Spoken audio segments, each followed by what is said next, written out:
you. Okay, hello everyone.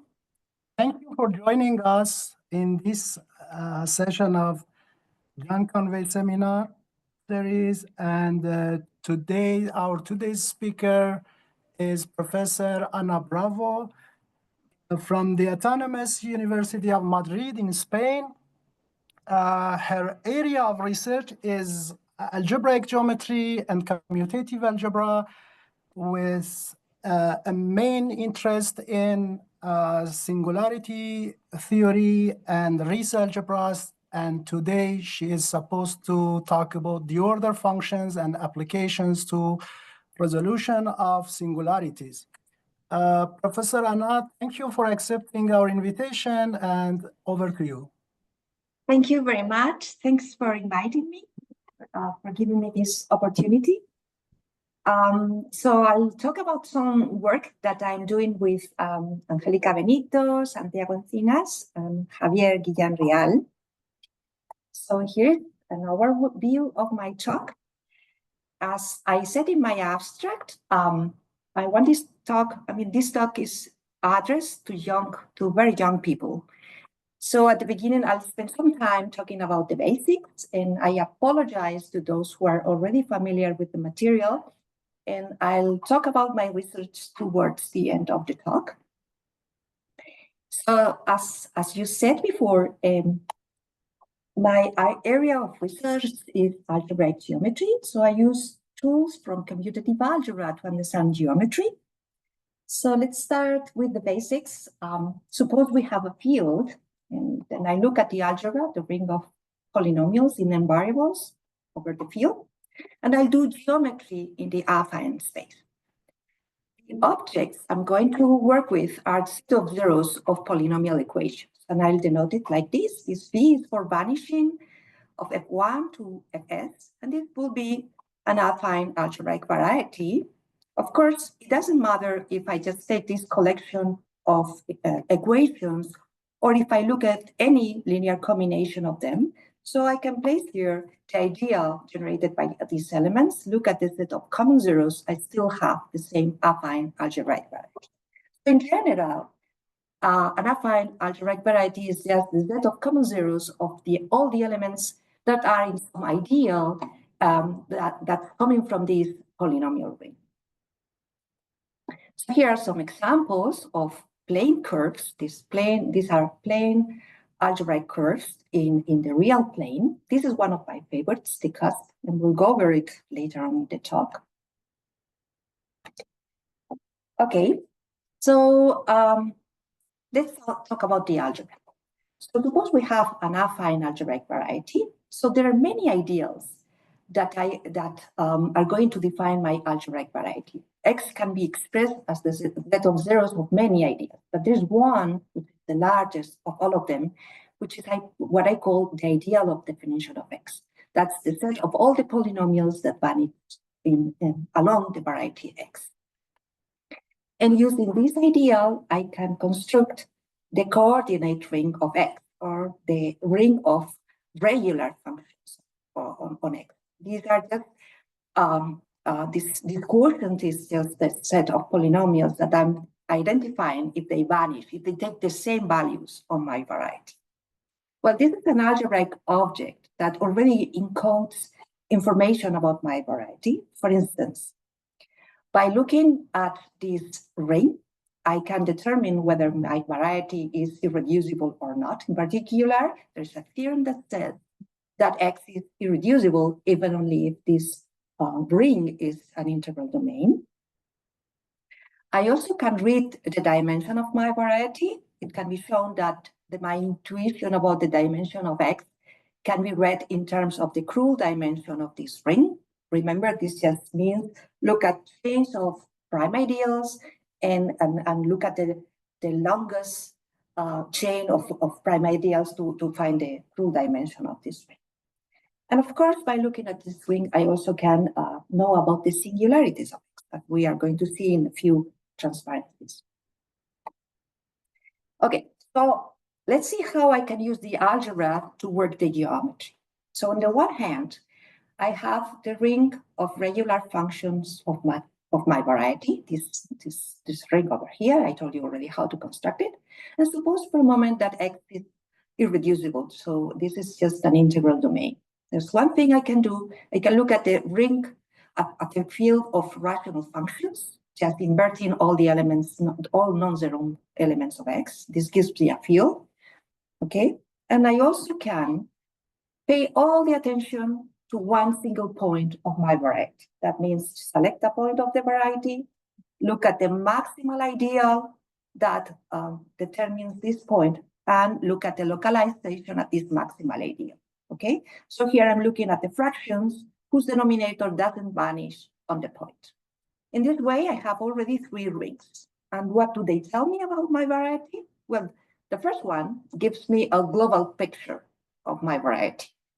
And even though I didn't tell you what an isomorphism is, let me tell you that it can be shown that 2 algebraic varieties are isomorphic if and only if their ring of regular functions are isomorphic. So this ring over here determines my variety up to isomorphism. This ring over here allows me to focus all my attention at a single point by erasing all the others. This is what I call the local ring of the point, which I usually denote with this OX. See? And this over here gives me a generic picture of the variety. It gives me information about what happens in a very large open set of X. I didn't tell you about the topology I'm using. For those who know about it, this is the Zariski topology. For those who are not familiar with that, let me tell you that Zariski open sets are huge. So this field will give me information about what happens in a huge open set of X, maybe avoiding some very, very small sets inside it. Okay. And just to fix a little bit more notation, whenever I pay attention to a single point in my variety, as I told you, I get a local ring. That means there's just one maximal ideal, and I'll use this notation for the local ring, the maximum ideal, and the residue field. I'll be using this notation a lot because, as I told you, I'm interested in singularities, and a singularity is a local property which I'll have to look for in these local rings. Okay. So let's see what a singular point is. And let's start with some motivation. If I look at these plane curves in the real plane, for instance, well, I have the cusp, this other curve, or the parabola.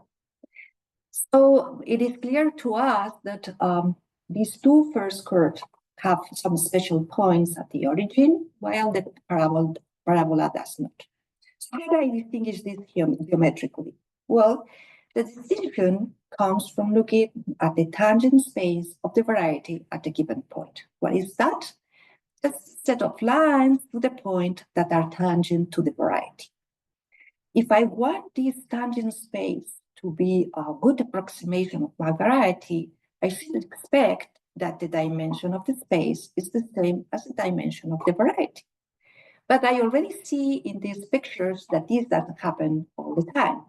So for instance, if I look at any point of the cusp back the origin, there is just one single tangent line through the point, and that means that the dimension of the tangent space is 1, the same as the variety. But if I look at the origin of the cusp, what I find is that any line through the origin will be tangent to the cusp at the origin, and therefore the dimension of the tangent space is 2, while the dimension of the curve is 1. So here is my first notion of singularity. I will say that a singular point is a point where the dimension of the tangent space is larger than that of the variety. Now, let's express this algebraically. So suppose we have an algebraic variety over K, and I assume that the dimension is D. I fix a point, and because I'm looking at a local property, I'll look at the localization of my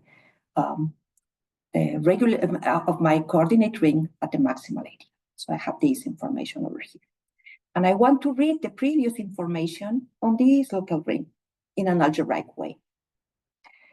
Okay, So it turns out that the information about the tangent space is codified in this quotient, where I'm looking at all the regular functions that vanish at the point mod, but those regular functions that vanish with at least order 2 at the point. This is called the cotangent space of the variety at the point. And Krug's principal ideal theorem tells us that we always have this inequality. So we are going to say that the x is regular at the point when we have the equality, and otherwise the point will be singular. And in this way, I have an algebraic characterization what a singular or regular point is.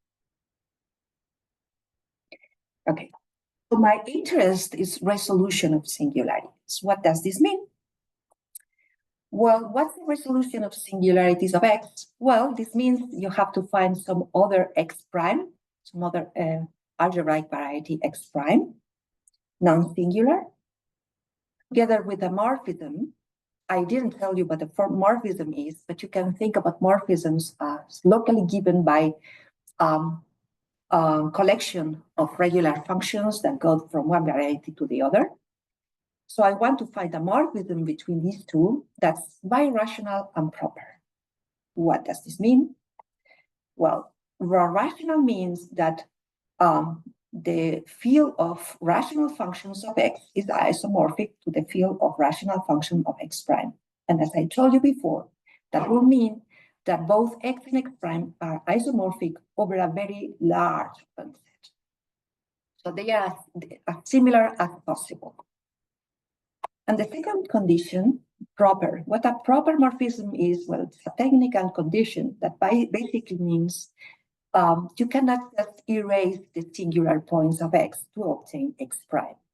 Okay, this is not allowed, and I'll tell you in a moment what this means. So actually, if I look at the singular points of x, there must be some regular points from x prime mapping to those points of x. Okay, so what do we know? Oh, we have Hironaka's theorem from 1966 that says that when we work over a field of characteristic 0, there is always a resolution of singularities.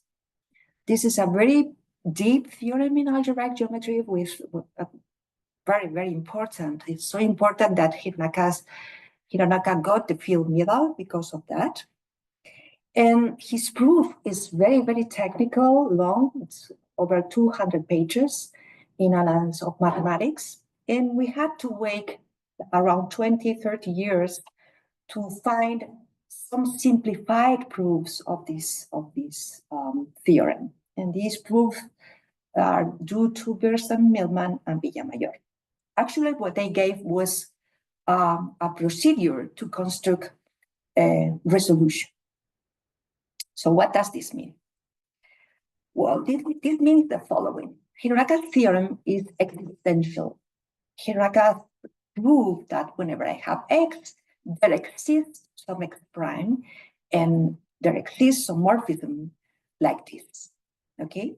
So what Gerson, Millman, and Villamayor made was, okay, if you give me x, I'm going to tell you how to construct a sequence of morphisms so that the composition gives you the resolution of singularity of Hironaka.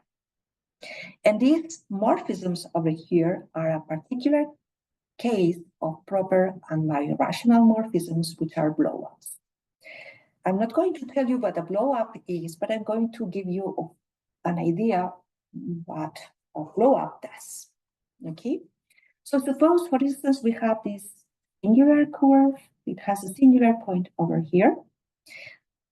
So what does the blow-up do? Well, I have a singularity because I have two ways to approach this point through branches of the curve.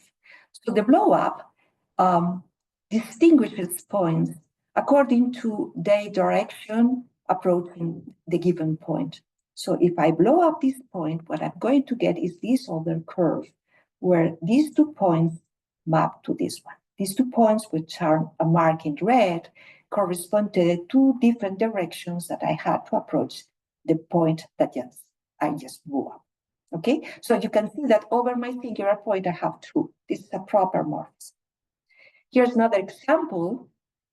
For instance, if I start with the cone, I have a singularity over here. Again, why? Because I have too many ways to approach the singular point through lines which are tangent. So if I blow up this point, I will distinguish all these directions in which I am approaching the point, and then I finally get the surface. All the red circle over here corresponds, each point of the red circle corresponds to some direction to approach this point over here. All the red points over here map to the singular point through the blow up. So there are just two examples of blow-ups at points, but of course I can blow up any variety that I want. And usually to find the resolution of singularities of a variety, I will need to perform many blow-ups. Just one blow-up won't do it. Okay, so how do we deal with constructive resolution? What does it mean to construct this sequence of blow-ups? Well, it means that I have to be able to construct centers that I want to blow up. I need to decide whether I have to blow up at point or I have to blow up at a curve or whatever. How do I do that? Well, suppose I want to construct Hironaka sequence. So what I'm going to do is to use what I call resolution functions. These are functions that take values in some order set that satisfy the singular locus of the variety according to the complexity of the singularity.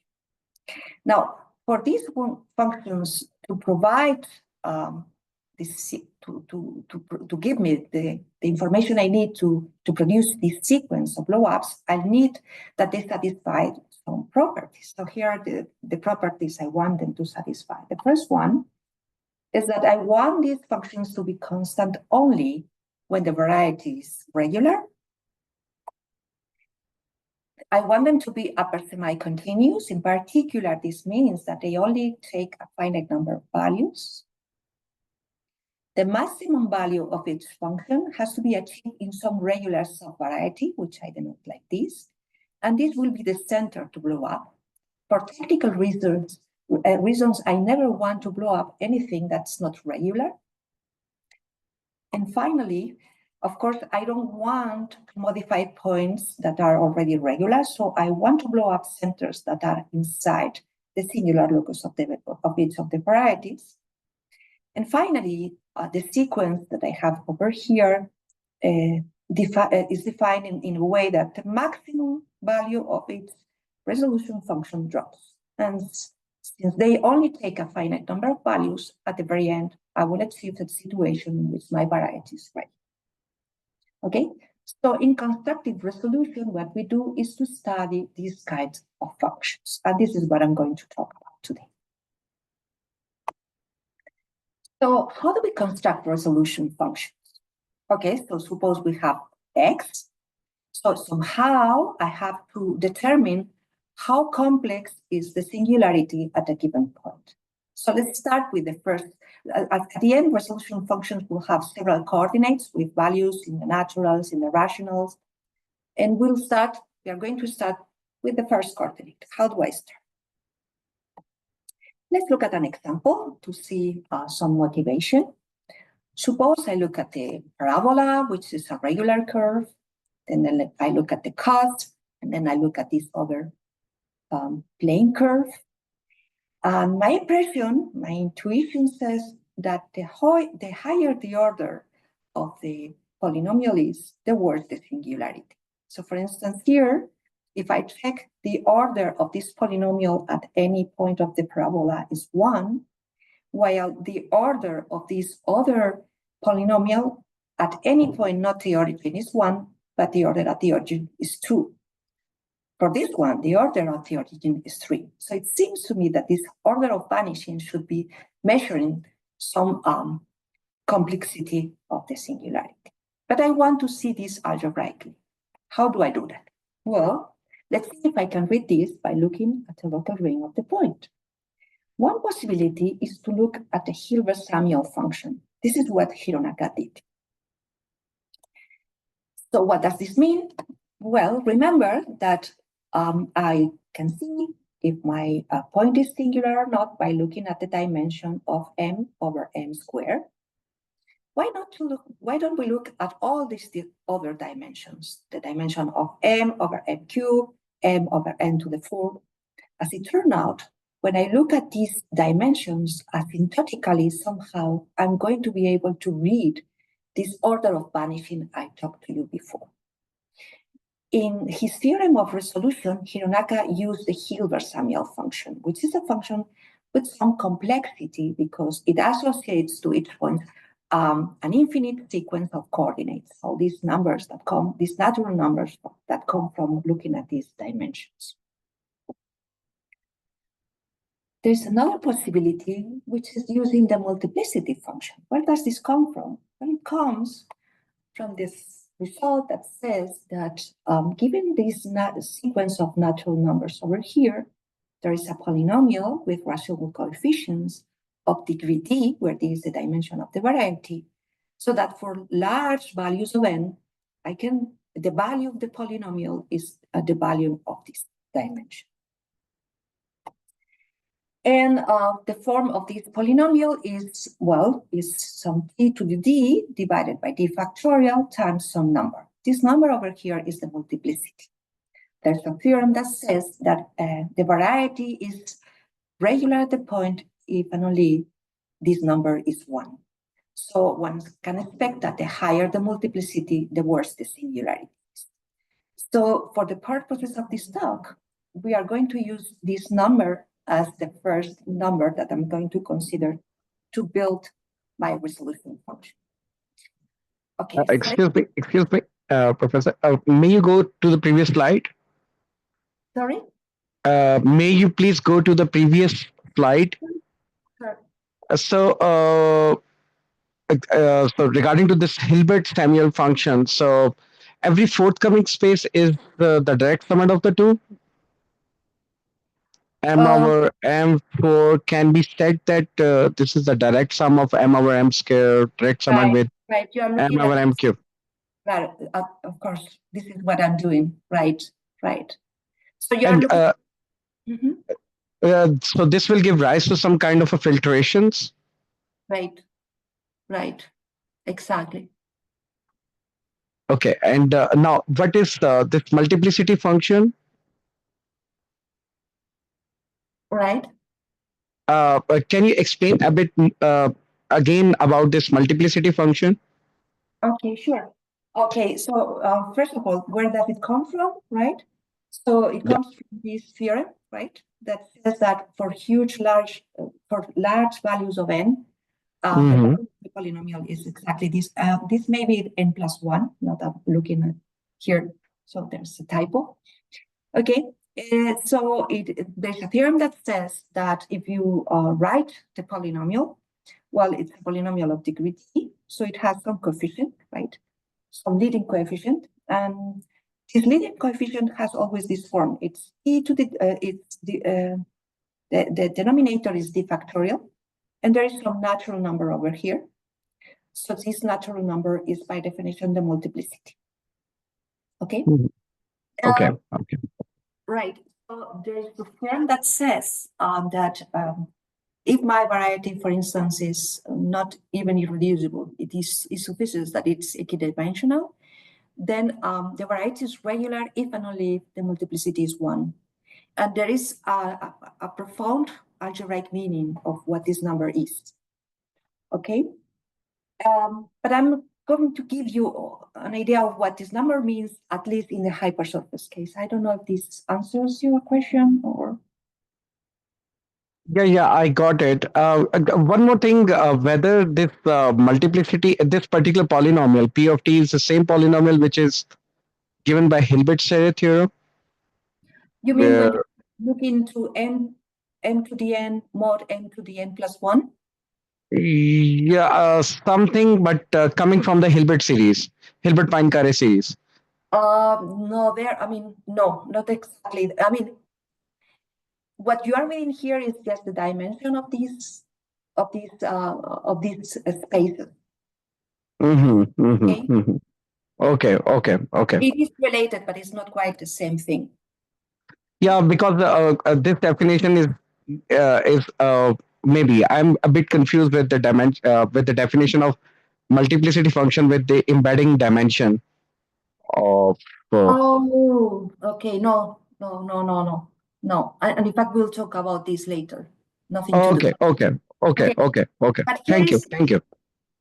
Here is an algebraic interpretation, for instance. It's a very good question. Suppose you have an affine variety, right? Say of the dimension d. Then there is Nether's normalization theorem that tells you, okay, you can project your variety in a finite way over an affine space, right?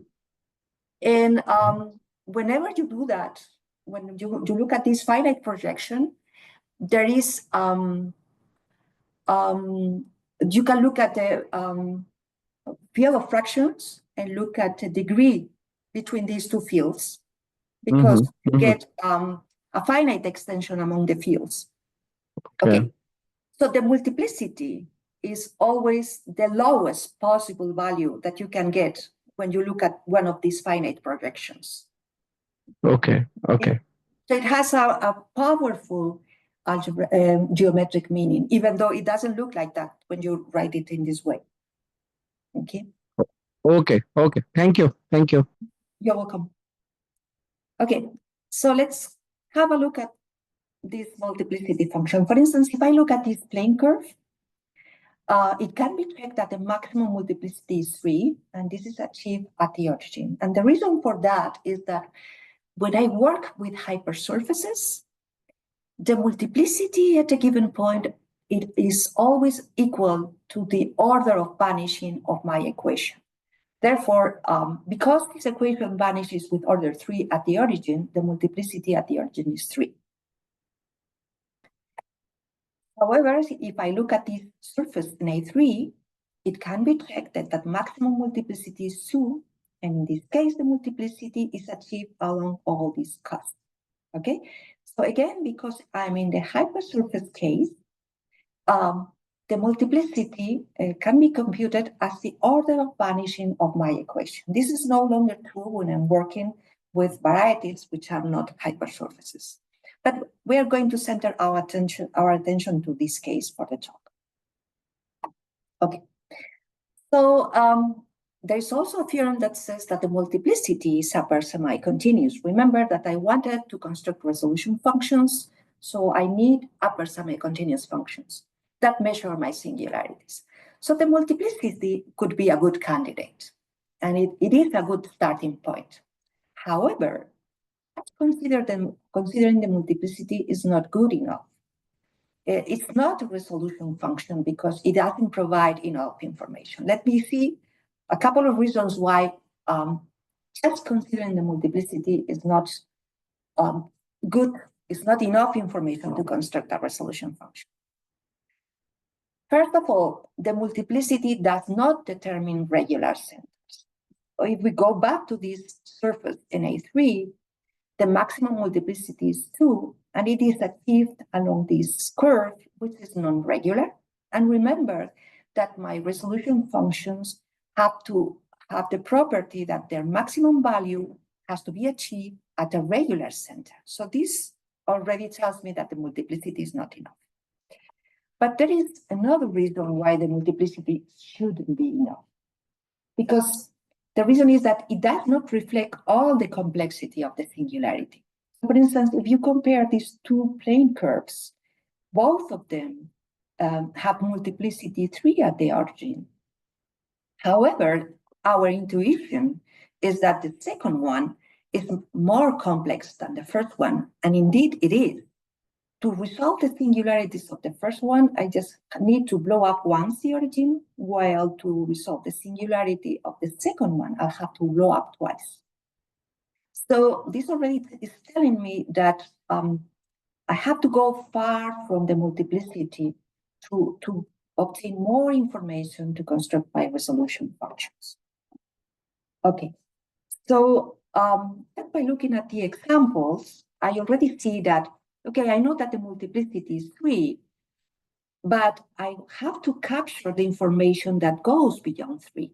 I need to capture this information, and I need to find a way to do that. Okay, so putting all the things together, I have a good starting point to construct my resolution functions, but I need more information. So let's see what I can place here in this second coordinate.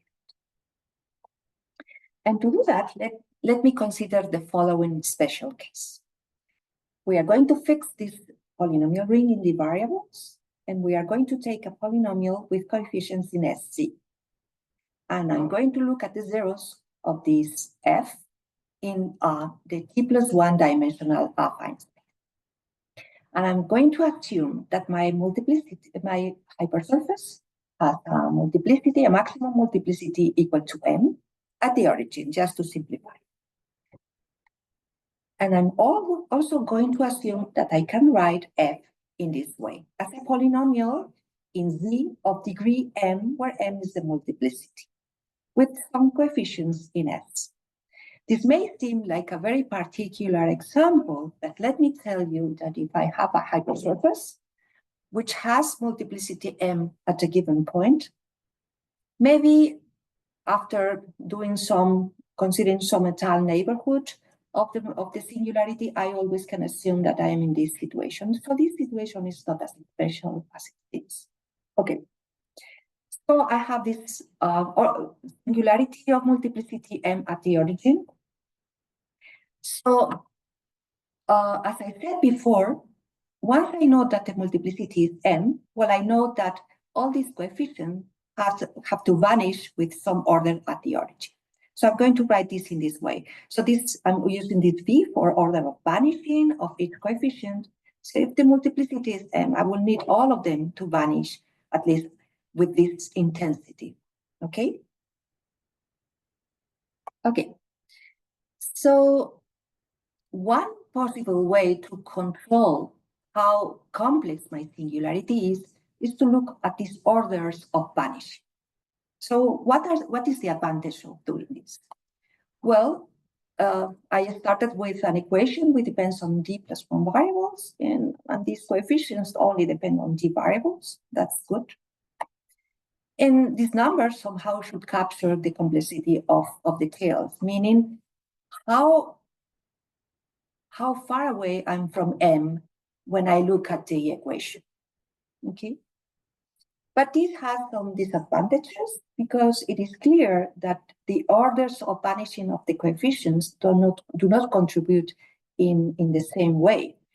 For instance, it is not the same to ask that the last coefficient am has multiplicity, has order of vanishing m, than asking that a1 has order of vanishing equal to m. This is far worse. Okay, so I have to take into account where not only how much is the order of vanishing, but also where the coefficient is placed.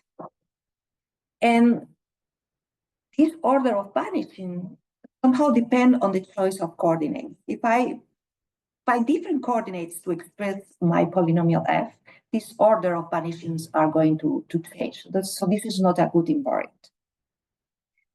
Okay. So how do we usually work with this? Well, given a polynomial as before with these coefficients, I somehow have to produce information that comes from the coefficient that is independent on the selection of the coordinates. I'm not going to go into details of how this is done, but let me tell you that we have to consider equations with weights. We have to use differential operators to produce some ideal, which is called the coefficient ideal of my polynomial, which is some ideal with a coefficient in which is in this ring, kx1, xd. This should be a containment, by the way, this is a typo. And this is constructed using these coefficients, but in a way that it always gives me the same information, even if I, for instance, translate my variable z. Okay, and this ideal somehow captures the complexity of my singularity beyond the multiplicity m. Okay, with the information coming from the coefficient ideal, I'm able to construct this second coordinate, which I call h for Hironaka. And then, as I told you, when the characteristic is 0, which is the setting in which I know that there is constructive resolution of singularity. This function is defined using the coefficients of f and the order of vanishing of polynomials in this ring. When the characteristic is possible, still I can construct these functions. The problem is they are not good enough to find resolution of singularities in general, but I can construct them. The coefficient ideal can be constructed in the same way, but to construct this function, the coefficient ideal falls short, and we have to use other techniques, and still this function can be constructed. As I said, when we have varieties of dimension greater than or equal to 3, we don't know how to complete these resolution functions to find resolution of singularities, but all the procedure can be done. Okay. So I want to tell you a little bit about this function. To construct it, we make many choices. To start with, I told you, we use a special expression for our f, which is obtained after considering local étale embeddings. There are many possible choices to find this nice expression for f. And we are using smooth projections. This k, x1, xd is some regular ring that we choose that is not unique either. And also, I'm just telling you what to do in the hypersurface case, but if we are not in the hypersurface case, things are even more complicated. And still, we construct this function h that we have to prove it doesn't depend on any of these choices. And there are very strong non-trivial theorems that we have to use to show that all this information is intrinsic to the variety. Okay? That it doesn't depend on any of these many choices that I made here. And here's where our work comes in. The thing is the following. Our motivation is, okay, to construct our resolution functions, it is very important to use the order of vanishing of functions at a given point. And usually this order of vanishing is measured in some regular local ring, which is where my variety is embedded or something like that. And at the end, because I'm using this to be able to show that my invariants, my resolution functions are truly invariants. So we decided, why not use order functions at the singular point of the variety to see if we can read these very same invariants. Okay, so let's look at regular order functions at non-regular rings or non-necessarily regular rings. Let's see. Suppose we start with just an Arthurian ring and some idea. Let's take some element. We can look at the order of vanishing of the element at the ideal, this maximum. This maximum could be infinite, doesn't matter. We have some order function. The problem is that this order function, if we are working on non-regular rings, these order functions do not behave very well. For instance, suppose our ring is this local ring of the cusp at the origin, okay? So this has a singularity, I mean, this is a non-regular ring. So if you compute the order of x is 1, but while the order of x squared is 3, because x squared is y to the 3. So this is not a very nice behavior. So the idea is to modify this function a little bit so it behaves nice in a nicer way. We fix the same notation. We take a Arthurian ring, some idea, some element, and now we consider this other function which compares the order of vanishing of a to the n to asymptotic Samuel function. This function was introduced by Samuel and then studied by Rees when he was studying the asymptotic behavior of powers of ideas. When A is an Arthurian ring, it can be shown that its limit is either a rational number or infinite. Okay, this function has the following properties. well, the order of the sum of two elements behaves as expected in this way. The order of the product is greater than or equal to the sum of the orders, but if we take the order of a power of an element, then it behaves nicely. It is all times the order of the original element. So this order function behaves a little bit nicer than this order, and we are going to work with it. So when our Noetherian ring is regular and we look at the order of the maximal ideal, these two functions are the same. And in general, I use this notation. I'll shorten the notation in the following way. I'll refer to this number to the S as the S order or the Samuel order of the element A along the ideal J. And we are going to work with this function from now on. Let me give you some examples. So if we go back to the cusp as before, now remember that the usual order at the maximal ideal for both X and Y is 1. But if we look at the Samuel's order, the order of Y is 1, while the order of X is 3/2. So that's why the order of X squared is 3. Okay, so what does this Samuel function measure? Well, there's a theorem that says that the order of an element is greater than or equal to n over L if and only if A to the L is in the integral closure of J to the N. So it measures whether the element or how deep the element lives in the integral closure of powers of n. And there is this other nice characterization when A is reduced, and if we assume that J is not contained in any minimal prime of A, then if V1 to Vr is a set of reduced valuations of J, we can compute this Samuel order of an element by looking at the minimum of these quotients. Okay, so in this sense, it's quite a generalization of the usual order in a regular local ring. Okay, so using the asymptotic Samuel function, what we have done with my co-authors is to define an invariant for a local ring, which we call the Samuel slope of a local ring. Let's see how. Suppose we have a Noetherian local ring of dimension D, which is singular.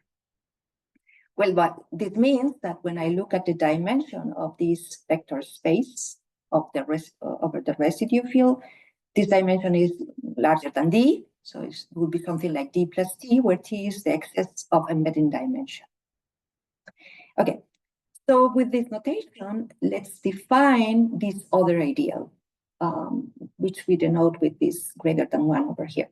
This is the set of elements in A whose Samuel order is larger than 1. And obviously, this ideal contains n squared, but it may contain more elements. So we are going to look at this map. This is a linear map between K vector spaces that goes from the contagion space to this other quotient. And we are going to be looking at the kernel. So the kernel of this map detects elements which are in M, not in M squared, whose Samuel order is larger than expected. It's larger than 1. So we can show that the dimension of this kernel is always less than or equal to T, where T is the excess of embedded dimension. And according to this, we distinguish two kinds of local rings. We are going to say that A is within the extremal case when the dimension of the kernels is the largest possible. And otherwise, we are going to say that A is within the non-extremal case. Okay, so we put all the notation together. We have this Noetherian ring, which I'm assuming to be singular, full dimension D. T is the excess of embedding dimension. The kernel is has dimension between these two values. And then with this notation, I'm going to say that the Samuel slope of A is 1, when A is in the non-extremal case, meaning that I'm not reaching this upper bound, or else, if I'm in the extremal case, I'm going to be looking at elements in the maximal ideal that give me bases of the kernel. And whenever I have a selection of T elements having this property, I'm going to refer to them as a lambda M sequence. With a lambda M sequence, I look at what I call the slope of the sequence, which is the minimum of all the Samuel orders of all the elements. So each lambda M sequence has a slope, which is this minimum. And then I define the Samuel slope of the ring as the supremum over all the slopes when I'm going through all the possible lambda M sequences. Okay, so this may look a little bit a mess. Let's look at an example. But before that, let me tell you that when A is a regular ring, I'm going to define the slope as infinity. And this makes sense, as we'll see later on. Okay, so let me give you an example. Suppose we take a field with characteristic different from 2, and we take this local ring, where the multiplicity is 2. The maximal ideal is generated by xy, and in this case, it can be checked that the kernel of this map is trivial. So we are in the non-extremal case. Recall that here the excess of the embedding dimension is 1. There are no elements other than 0 in the kernel. Therefore, the slope of this local ring is just 1. Now, suppose that our field has characteristic 2, the very same example. The excess of embedding dimension is still 1. And in this case, in the kernel, I have the class of X. Therefore, I have a non-trivial kernel. Therefore, I'm in the extremal case.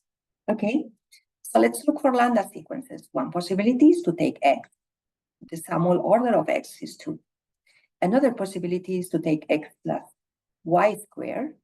And the Samuel order of these other elements is 5 over 2. For this example, it can be shown that the Samuel order cannot be greater than that. And in fact, the Samuel slope of this ring is 5 over 2. Okay, so these are 2 examples to see how these work. And as you can see, the Samuel slope of the ring, I read it by looking at invariants that come from the cotangent space of the local ring. One natural question is whether the Samuel slope is always finite or not. Remember that I have defined it as infinity in the case that A is a regular local ring.